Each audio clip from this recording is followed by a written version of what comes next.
Olá, pessoal. Espero que vocês estejam bem. O tema da nossa aula hoje são os vírus. Antes de falar sobre os vírus, eu queria lembrar um pouquinho da nossa aula anterior, que foi sobre a classificação dos seres vivos, em que nós classificamos os seres vivos em reinos, e os reinos eles obedeciam os critérios de tipo celular, quantidade celular, forma de obtenção de alimento, tudo relacionado à célula. Mas os vírus, eles não se enquadram em nenhum daqueles reinos, justamente porque eles não são formados por células. Se eles não são formados por células, do que são formados os vírus? Eles são microscópicos, só são observados ao microscópio eletrônico e são formados por uma cápsula de proteína, chamada de capsídeo, que envolve o material genético. E uma coisa muito importante, eles são parasitas intracelulares obrigatórios. O que isso quer dizer? Que eles precisam obrigatoriamente entrar dentro de uma célula para parasitá-la. Vão utilizar todo o metabolismo da célula, utilizar sua capacidade de respirar, digerir, se reproduzir em função deles. E tudo isso faz com que a célula adoeça. Por isso que a gente diz que todos os vírus eles são causadores de doenças. Coloquei essa imagem aqui só para ilustrar, né, o material genético do vírus, que pode ser DNA ou RNA, um envelope que vai cobrir o capsídeo, que é a cápsula proteica, e eles ainda têm uma proteína associada que vai facilitar na hora dele infeccionar, né, dele entrar dentro de uma célula. Qual que é a estrutura dos vírus? Costumamos dizer que os vírus eles são mutantes, porque eles mudam de formato. Às vezes o mesmo tipo de vírus pode aparecer com um formato diferente. Mas eles têm em comum estruturas como, por exemplo, a cápsula proteica, que é chamada de capsídeo. Dentro vai ter o material genético, DNA ou RNA. Nesse vírus aqui, em especial, que é o vírus do bacteriófago, que parasita a célula de bactérias, ele tem essa cabeça, a cauda e as fibras que vão facilitar a adesão às células que eles querem parasitar. Mas ainda temos esse formato do vírus do HIV, hepatite B, ebola vírus, adenovírus, influenza. Então, esses formatos de vírus diferentes e vários outros que eles conseguem a cada ano, por exemplo, o vírus da influenza, ele modifica a cada ano. Faz com que eles sejam mutantes. Não esqueçam dessa informação. Bacteriófago é um vírus que vai infeccionar, que vai parasitar, que vai se reproduzir dentro da célula de uma bactéria.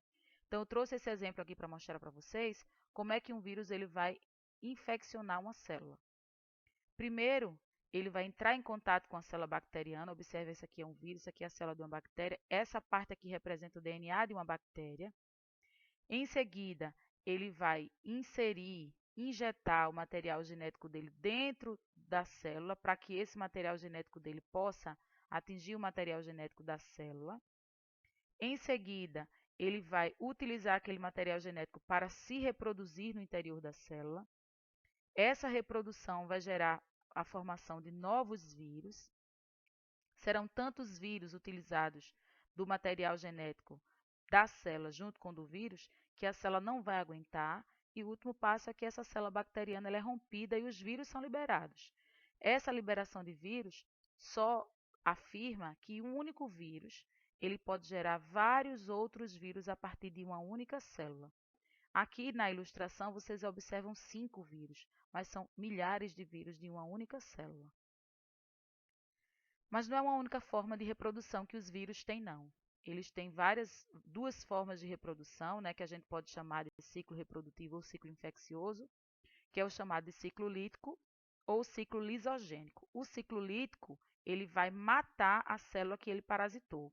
Já o ciclo lisogênico, ele não vai matar a célula, mas a célula vai carregar o material genético do vírus com ela.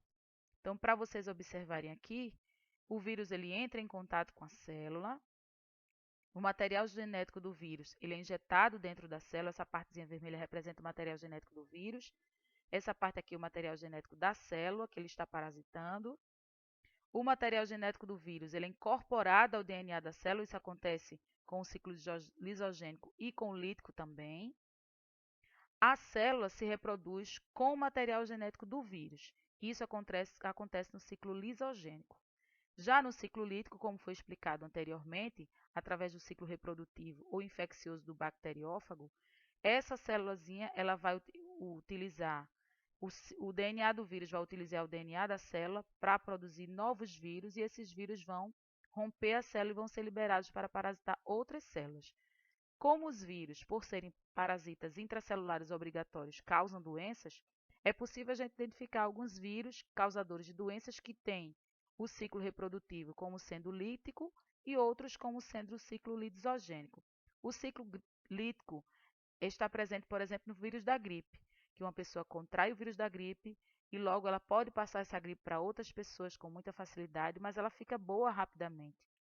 Já o ciclo lisogênico, que a pessoa carrega esse vírus, mas o vírus não rompe, a célula não é facilmente transmitida, como o vírus HIV, por exemplo. Aquela pessoa que tem o vírus HIV vai ter esse vírus no DNA dela, pode passar para o filho, pode se transmitir através de relações sexuais, transfusão sanguínea, mas não pelo contato de pele, de saliva, como acontece quando a pessoa tem um vírus da gripe, que obedece ao ciclo lítico, por exemplo. Bem, para a gente finalizar a aula de hoje, eu trouxe para vocês o infográfico, tá? Que traz algumas doenças virais, que são doenças causadas por vírus. Existem várias formas de transmissão e vários sintomas dessas doenças.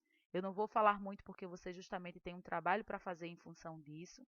Mas como vocês podem ver, ó, um mesmo vírus que causa hepatite tem vários tipos de hepatite, hepatite A, hepatite B, hepatite C. O vírus da dengue, por exemplo, né, que é transmitido através de um inseto, ela traz consigo outras doenças como a zika e a chikungunya. Então eu quero que vocês façam a pesquisa em função disso. Eu espero que vocês tenham entendido, espero que vocês tenham gostado da aula de hoje.